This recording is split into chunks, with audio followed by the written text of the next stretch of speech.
दुनिया में, पूरे विश्व में, सारे संसार में हर व्यक्ति अपने अहंकार को पुष्ट करने के लिए जी रहा है। कोई व्यक्ति ऐसा नहीं है जो धर्म आध्यात्म को समझना चाहता हो। सभी लोग अपनी मान्यताओं को, अपनी परंपराओं को और जो माहौल है उसी को जी रहे हैं, इसके बाहर कुछ नहीं जी पा रहे हैं। धर्म, आस्था, आध्यात्म एक ऐसा विषय है जो हमें सबसे परे करता है, जो हमें निर्विकल्प कर दे, जो हमें अपनी आत्मा की ओर ले जाए, जो हमें साधना क्या है ये बतला दे। अल्लाह की इबादत करने वाला कभी भी किसी भी परिस्थिति में अपने आप को नहीं जान सकता। ईश्वर को पूजा में ढूंढने वाला कभी अपने आप को नहीं जान सकता। गुरु तत्व को वो नहीं जान सकता सिर्फ गुरुद्वारे में जाकर, और ईश्वरीय तत्व को चर्चों में जाके नहीं समझा जा सकता। ये बातें जब लोग समझेंगे तब समझ में आएगा कि मूल तत्व क्या है। धर्म में कोई नाम नहीं है, धर्म किसी से जुड़ा हुआ नहीं है, धर्म अपने आप में परिपूर्ण है। धर्म को जरूरत नहीं है हिंदुओं की, धर्म को जरूरत नहीं है मुसलमानों की, धर्म को जरूरत नहीं है जैनियों की, धर्म को जरूरत नहीं है ईसाइयों की। धर्म को किसी की जरूरत नहीं है। अगर किसी को धर्म की जरूरत हो तो उस धर्म को समझे, ये मूल बात है। तो हम लोग आज क्या देख रहे हैं, सब लोग अपने अपने मनस्थिति को परिपूर्ण करने के लिए जीवन जी रहे हैं, और मनस्थिति को परिपूर्ण करने वाला कभी भी किसी भी आधार पर धार्मिक हो ही नहीं सकता। पेड़ में, पौधे में, नदी में, नाले में, झरने में, पहाड़ में इत्यादि में, सब जगह, सभी जगह एनर्जी को समझने वाला, सभी जगह आत्म तत्व को समझने वाला व्यक्ति अपने अस्तित्व को समझता है। बाकी का ये पेड़ सगोना का है, ये छोले का है, वो भिंडी का है, वो वहाँ पर चारा लगा है गाय के लिए, तो ये दृष्टिकोण तो अलग अलग है, परंतु वही एनर्जी, जो एनर्जी उस पौधे को जिंदा रखे हैं, वही एनर्जी इस पौधे को जिंदा रखे। इसी प्रकार से जो एनर्जी मुसलमान के अंदर है, जो एनर्जी ईसाई के अंदर है, जो एनर्जी सिख और जैन, यहूदी, हिंदू, पारसी, बौद्ध के अंदर है, वही एनर्जी सभी जगह विद्यमान है। अब वो एनर्जी कौन सी है, किस प्रकार से है, किसकी है, किस धर्म की है, किस जाति की है, किस मत की है, किस संप्रदाय की, ये जानना बहुत इम्पोर्टेंट है। तो हम लोग उसी एक सीमा में बंध गए हैं कि नहीं साहब हमारा दायरा यही होगा, नहीं साहब हमारी मानसिकता यही होगी, हमारी धारणा यही होगी, बस इसके आधार पर हम जीवन जी रहे हैं। और जितनी भी विकृतियाँ इस हिंदुस्तान में ही नहीं, ऑल ओवर वर्ल्ड में पैदा हो रही हैं, वो इसी कारण हो रही हैं कि एक दायरे में लोग जीने लगे हैं। धर्म को एक दायरा मान लिया, और धर्म कोई दायरा नहीं है। और जिसने धर्म को दायरा मान लिया है वो धर्म को दरिया बना देता है, समंदर नहीं बना पाता। धर्म थोड़ी कोई दायरा है। धर्म को क्या मान लिया, दायरा है। बोले वो हिंदू है तो एक दायरे में सीमित हो गया, वो बोले वो जैन है तो एक दायरे में सीमित हो गया, वो ईसाई है तो एक दायरे में सीमित हो गया, वो पारसी है तो दायरे में सीमित हो गया। ईसाई, पारसी, यहूदी, लिंगायत, बौद्ध, ये सब दायरे में है, और दायरा धर्म नहीं होता है। और जहाँ दायरा हुआ धर्म हो कैसे सकता है? दायरा तो एक सीमित है, और धर्म असीमित होता है। अनंत प्रेम को दिलाने वाला है, अनंत नफरत को मिटाने वाला है। जो अनंत नफरत फैली ना चारों तरफ, जिसको गिन नहीं सकते, उसको वही धर्म मिटा सकता है जो धर्म अपने आप तक ले जाए। तो मैं आत्मा की बात नहीं कर रहा, क्योंकि बहुत सारे लोग आत्मा को नहीं मानते। कई लोग कहते हैं इस दुनिया में कि आत्मा होती नहीं है। तो ठीक है, अगर आप आत्मा नहीं मानते तो एनर्जी तो मानते हो। कोई ऐसी एनर्जी जो सबको जिंदा रखे हुए है, वो कौन सी एनर्जी है उसका पता करो। आप उसको आत्मा नाम ना दो, कोई और नाम दे दो, परंतु ये स्वीकार तो करना पड़ेगा कि कोई ना कोई एनर्जी है जो जिंदा रखे। भले ही हमारी वो शारीरिक संरचना है, उसमें भी कोई ना कोई एनर्जी बिल्ड हो रही है। जिस प्रकार से, जिस तरीके से एक गाड़ी को चलाने के लिए एनर्जी की जरूरत पड़ती है, वो डीजल या पेट्रोल के द्वारा या कोयले के द्वारा या लकड़ियों या अग्नि के द्वारा या किसी लाइट के द्वारा आती है, वो एनर्जी कोई ना कोई एनर्जी तो है ही। अब उसको हम चाहे कोई भी नाम दे दें। इसी प्रकार से संचालित योग को परिपूर्ण करने वाली एनर्जी वो क्या है, यही ढूंढना, यही समझना, यही आध्यात्म की पराकाष्ठा और वैज्ञानिक तथ्य है, जिन्हें लोग नहीं समझना चाहते। अब लोगों को ये धारणाएं बदलनी पड़ेंगी अपनी, और आज एक नए सृजन की जरूरत है, एक नई परंपरा की जरूरत है। ये परंपरा उसको भी एक समय बाद खत्म होना चाहिए। कोई परंपरा कभी परिपूर्ण होनी ही नहीं चाहिए। अगर कोई भी परंपरा परिपूर्ण हुई तो अपनी आत्मा से दूर ले जाएगी। कोई परंपरा कभी परिपूर्ण होनी नहीं चाहिए। परंपराएं आज जितने भी साधक हैं, मेरी बातों को बहुत लोगों को बुरा लगता है। क्यों लगता है? क्या कारण है कि लोग अक्सर बातों का विरोध करने लगते हैं? क्या कारण है कि बिना मिले मेरे से, बिना जाने मुझे सभी बातें बोलने लगते हैं? क्यों? क्योंकि एक दायरे में है उनकी सीमा, उनकी सोच एक दायरे में सीमित है और उस दायरे में मुझे नहीं पाते हैं। जब मैं उस दायरे से बाहर आता हूं तो मुझे नहीं समझ पाते हैं। तो एक दायरे में जीने वाला व्यक्ति जो दायरे में नहीं, उसे कैसे समझ पाएगा? इसलिए विरोधाभास पैदा होता है। जितने भी विरोध हो रहे हैं इस दुनिया में, उनका एक ही कारण है कि दायरा, अहंकार।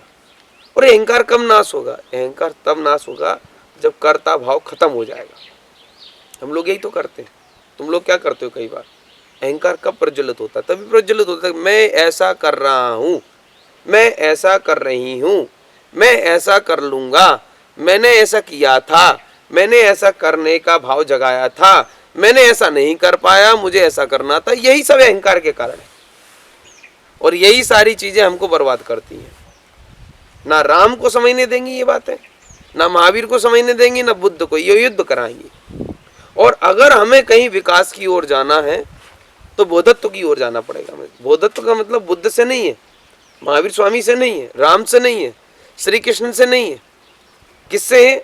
हमारे स्वयं के जानने के विषय से है कि हमें अपना बोध होना चाहिए कि हम कौन हैं। यही हमको समझ। वो क्या कहते हैं इंग्लिश में? हुआ ही हम, ऐसा क्या बोलते हैं? सही बोला हमने? हाँ, हुआ ही हम। कौन है हम? जानना बहुत जरूरी है, पर तो नहीं जानना चाहते। बोले काहे? अरे वो तो सगोना का पेड़ है, बस बात खत्म। अरे वो तो छिवले का पेड़ है। अरे ये तो हमने सुनने को मिल गया ना। ये तो कोई भी कह सकता है वो सगोना है, वो छिवला है, वो भिंडी है, वो चारा है। ये तो कोई भी कह सकता है। ये तो सुन के मिला है और सुन के मिला हुआ तुम्हारा कैसे है? जितने सारे शब्द मैं भी जो बोल रहा हूं ये सारे सुने सुनाए हैं। तो प्रश्न खड़ा होता है कि फिर धर्म को कैसे जानेंगे? तो प्रश्न का समाधान एक ही है कि मौन है। वो क्या है? धर्म बोलता नहीं है। और जो बोलता है धर्म होता ही नहीं है, कि धर्म बोलने की परमिशन ही नहीं दे पाता। भगवान महावीर स्वामी बोल ही नहीं पाए। क्या नहीं कर पाए?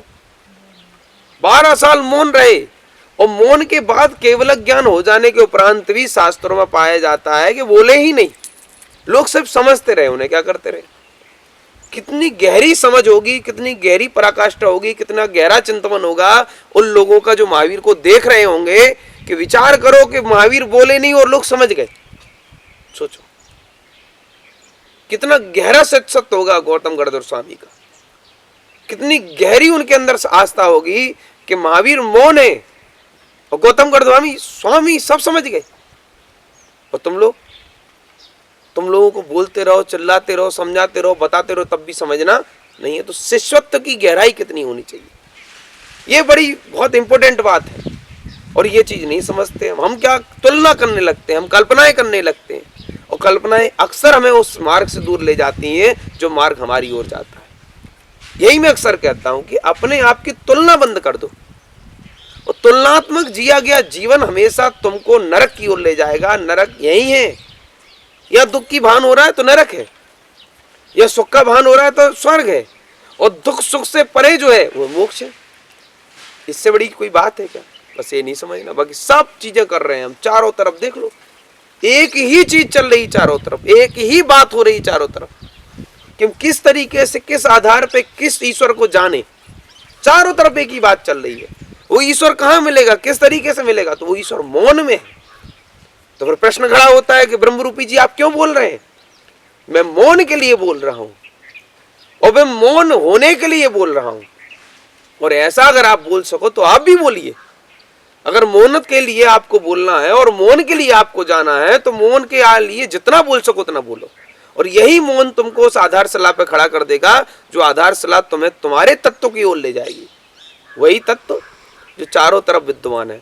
अब उसे कोई ईश्वर कहे, कोई अल्लाह नाम से उसे डिफाइन कर दे, कोई इसको बुद्ध की ओर देख के कह दे कि यही बुद्ध ही परमेश्वर है। लोगों की अपनी अपनी धारणा है कि कोई जीसस में, कोई यीशु में देख लेता है अपने आप को। वो कहते हैं कि सूली पे लटका दिया और दोनों हाथों में कीले ठोक दी गई, पैरों को बांध के कीलें ठोक दी गई, उस व्यक्ति की वेदना का कितना चरम सीमा रही होगी। उस वेदना में भी अगर वो मुस्कुराया है तो वो मौन में है। क्या कहा मैंने? अगर कोई उस वेदना में भी मुस्कुराया है तो वो मौन में हो गया है। और वही ईश्वर तत्व की अनुभूति है। महावीर स्वामी ने क्या किया? जितने भी मुश्किलें आई स्वीकार किए। नारायण श्री कृष्ण ने क्या किया? जितने भी संसार में उनको बुरा भला कहा जा सका, ग्वाला, गोप, गाय चराने वाला इत्यादि जितना कहा जा सका सब सुना उनने। पार्श्वनाथ ने क्या किया? उनके भाई ने ओले सोले पत्थर पानी सब बरसाए, फिर भी पार्श्वनाथ मुस्कुराए। पार्श्वनाथ बिल्कुल नहीं डगमाए। ये क्या है? ये बातें सिर्फ ये समझाने के लिए हैं कि तुम लोग जो जिंदगी जी रहे हो वो जिंदगी सिर्फ एक ही है। वो जिंदगी है तुम्हारी, तुम्हें समझने की। परंतु नहीं, हम वो सब छोड़ के सब कुछ कर रहे हैं। हम सामने वाले को समझना चाहते हैं और सामने वाले को समझाना चाहते हैं। ये कभी हो ही नहीं सकता। अगर ऐसा होता तो महावीर बोलते, अगर ऐसा होता तो पार्श्वनाथ बोलते, लोगों को चिल्लाते, समझाते। बुद्ध ने किसी को नहीं बोला। बुद्ध ने तो सिर्फ स्वयं को संबोधन दिया। कोई जितने भी महापुरुष हुए उनने अपना जिंदगी सार्थक किए, उनने अपने आप को उत्कृष्ट बनाया, उन्हें अपने आप को ऊंचा उठाया। और जिनने अपने आप को ऊंचा उठाया फिर व्यक्तियों ने उन्हें सिर पर बिठाया। ये संसार की रीत है, रिवाज है। अगर समझोगे तो आज के इसी प्रवचन में, आज की इसी बात में पूरी दुनिया का सार समझ लोगे, और ना समझोगे तो जिंदगी भर चिल्लाता रहूं तो नहीं समझोगे। इसलिए मैं तुम्हें कहता हूं कि जाना ना समझो, जाना समझने वाला ना समझ हो जाता है। और ना समझ बन जाओ तो सब कुछ समझ जाओगे। इतनी सी बातें हैं, कोई बड़ी बातें नहीं है हमारी। तुमको बड़े शास्त्र नहीं पढ़ने के लिए कहता, तुमको बड़े संबोधन नहीं देने के लिए कहता। मैं नहीं कहता कि तुम संसार को समझाओ, तुम पहले स्वयं में आओ। और जो व्यक्ति स्वयं को ऊंचा उठा लेता है फिर व्यक्ति हर कोई से उठाने लगता है। जिंदा रहते रहते तुम्हारी निंदा जितनी हो सके उतनी सुन लो। मरने के बाद इस दुनिया में तुम्हारी तारीफें होंगी, मैं तुम्हें वचन दे रहा हूं। क्यों? क्योंकि तुमने लोगों को कुछ कहा नहीं, तुमने लोगों को कुछ बुरा नहीं कहा। जब तुम लोगों को बुरा नहीं कहोगे तो बुराई कौन करेगा? इसलिए मौन रहने वाले लोगों को ज्यादा पसंद आते हैं। क्या कहा मैंने? मौन रहने वाले लोगों को ज्यादा पसंद आते हैं। तुम देख लो, अरे फलाने साधक इतने साल से मौन है, अब तुम उनके चरणों में गए, शीश झुका दिया, अपने मन में तुमने धारणा बना ली कि हमारी ये मनोकामना पूरी हो जाए, तुम्हारी हो गई। तो तुमने क्या सोचा कि उनने तुम्हारी सुन ली? क्या सोचा? उनने तुम्हारी सुन ली? नहीं, उनने स्वयं की सुनी और मौन हो गए, इसलिए तुम्हारी सुन गई। कभी किसी परिस्थिति से राग नहीं लगाना। हम रोज नई धारणाओं को खड़ा करें और रोज नई धारणाओं को मिटाएं, यही हमें अपनी आत्मा की ओर ले जाएगी। इस संसार में जितने भी लोग जी रहे हैं ये सब डिप्लोमेटिक हैं, ये स्पिरिचुअल लाइफ नहीं जी रहे हैं। जितने भी स्पिरिचुअलिटी वाले हैं ये सब डिप्लोमेटिक हैं, ये सब जीवन राजनीतिक जीवन जी रहे हैं। और हमें इनसे बच के रहना है, इनके बीच में रहना है और इनसे बच के रहना है। ये बड़े कठिन काम है ऐसा लगता है, परंतु बड़ा सा आसान है। जिसको जो दिखे सो करने दो, अपन को जो दिख रहा है अपन वो कर रहे। कितना सिंपल है, परंतु तुम्हें लगता है बड़ा कठिन। बोल गुरुदेव, सामने वाला क्या सोचेगा? सोचने दो जिसको सोचना है। हमें तो सोचने के लिए ही मौका देना उसको। अगर वो सोचेगा नहीं तो स्वयं को जानेगा कैसे? और वो जानेगा नहीं तो हमारा मिशन पूरा कैसे होगा कि लोग खुद को जाने? तो हम तो हर जगह सार्थक हो रहे हैं, हम तो हर जगह सही है। हम लोग गलत कहाँ हैं? हम लोग एक ही जगह गलत है कि हम लोगों की धारणाओं के अनुसार नहीं जीते। और वो गलत नहीं है, यही तो अपनी ओर जाने का। क्योंकि जब हर कोई सगो ना कहे और तब तुम सगो ना कहो तो ये वही बात हो गई कि उसने कहा धर्म ऐसा है और तुमने कह लिया ऐसा है। बस क्या अंतर हुआ? हर कोई कहे कि इसको कुटिया कहते, तुमने भी कुटिया कह दिया, फिर तुमने किया क्या? तुम्हारा अपना क्या कॉन्ट्रीब्यूट हुआ उसमें? क्या तुमने पाया? क्या तुमने इस चीज को इंप्लीमेंट किया? अब तुम कहो कि नहीं नहीं नहीं गुरुदेव, बोले क्या है? बोले नहीं, ऐसा ही चला आ रहा है और ऐसा ही होना चाहिए। अरे निर्लज्जो, थोड़ा लज्जावान बनो। ऐसा नहीं हो सकता कि उस समय कभी एक जैसा नहीं होता। हम सबके फिंगरप्रिंट अलग है, हम सबकी धारणाएं अलग है, हम सबकी मनोवृत्ति एक है, बस हम सबका एक ही तत्व एक हो सकता है, वो प्रेम। जो एक दूसरे में खो जाना, मिल जाना, मिट जाना, तबाह हो जाना, नेस्तो नाबूद हो जाना, यही है कि अपनी कील ताबूत की अपने में ठोक दो और अपने आप को प्रेम में झोंक दो। ये है, परंतु इनको सुनना नहीं है। क्यों नहीं सुनना? कि हमारी उन इच्छाओं को पूरा नहीं कर रहे ना। ये शब्द जो इच्छाएं पाले बैठे, इन बातों से वो चीजें पूर्ति हो ही नहीं रही जो सोचे बैठे। इमेजिनेशन, कभी भी तुमको इंटेंशन बदलने के लिए अनुमति नहीं देगा। इसलिए इमेजिनेशन ऐसा करो जिससे कि इंटेंशन हमारा पॉजिटिव हो, और इंटेंशन पॉजिटिव तभी होगा जब हमारा इमेजिनेशन पॉजिटिव होगा। इमेजिनेशन नेगेटिव है, इमेजिनेशन ही गलत चल रहा है, तो इंटेंशन कैसे पॉजिटिव होगा? तो इसलिए हमारे जीवन का एक आधार स्तंभ कोई है तो हमारा इमेजिनेशन, हमारी कल्पना है, हमारी अवधारणा है, और इनको बदलना ही हमारे जीवन को, अहंकार को खत्म करना, नहीं करना। बोले का है वैसी मुश्किलें आती, वैसी मुश्किलें आती, सबके जीवन में मुश्किलें आती। कौन मुश्किल में नहीं जी रहा? एक किसान से पूछो, एक दुकानदार से पूछो, एक घर परिवार चलाने वाले से पूछो, एक साधु संघ को चलाने वाले से पूछो, इन सब से पूछना। अगर ये मुश्किलें देखेंगे तो सबको मुश्किलें हैं इस संसार में, ऐसा कोई व्यक्ति नहीं। मंदिर चलाने वाले से पूछ लो, अपना घरबार चलाने वाले के साथ साथ, दुकान चलाने वाले के साथ साथ, परिवार चलाने वाले के साथ साथ व्यवहार निभाने वाले से पूछ लो।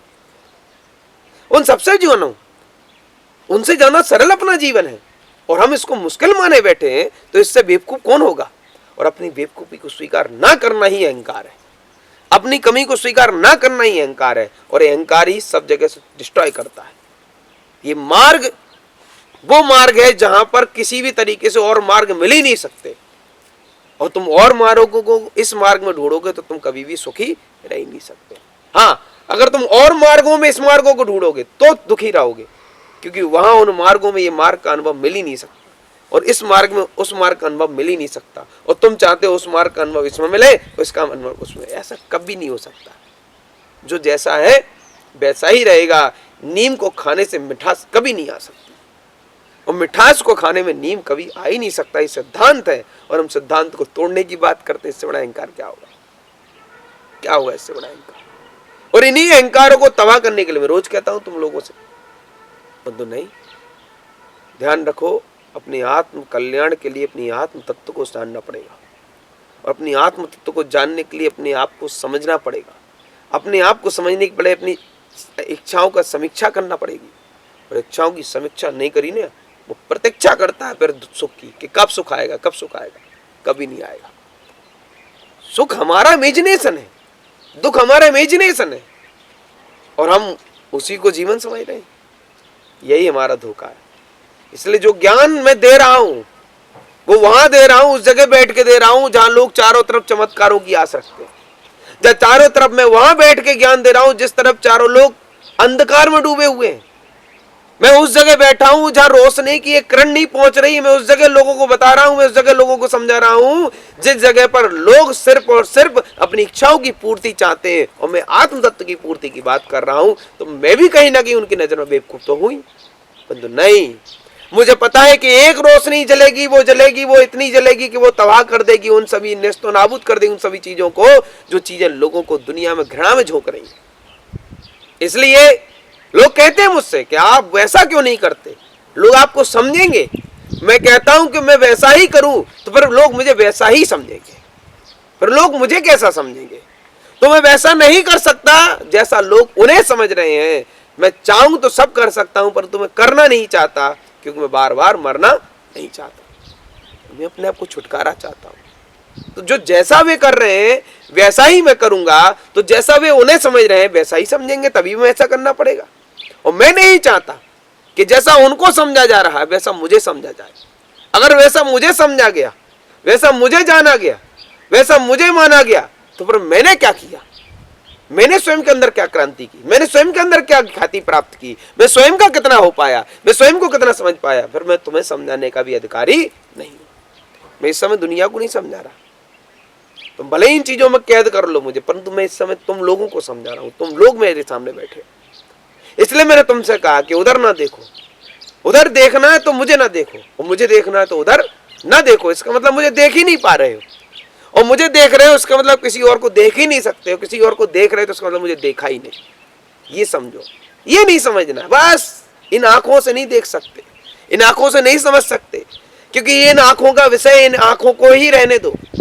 और तुम इन आंखों में मुझे समझना चाहते हो, जो कि असंभव है, क्योंकि मैं वो हूं जो इसमें है, जो इसमें है, जो इसमें है, जो इसमें है, इसमें है। ऑल ओवर जलेगी जो एनर्जी है वही मैं हूं। अब तुम उन चीजों को नहीं समझना चाहते, इसलिए तुम बर्बाद हो। इसलिए रोते हो, गाते हो, चिल्लाते हो और बिलखलते हो। इच्छाएं कभी समीक्षाएं नहीं करने देंगी, और समीक्षाएं करने वाला कभी इच्छा को समझेगा ही नहीं। इन चीज़ों को ध्यान रखना।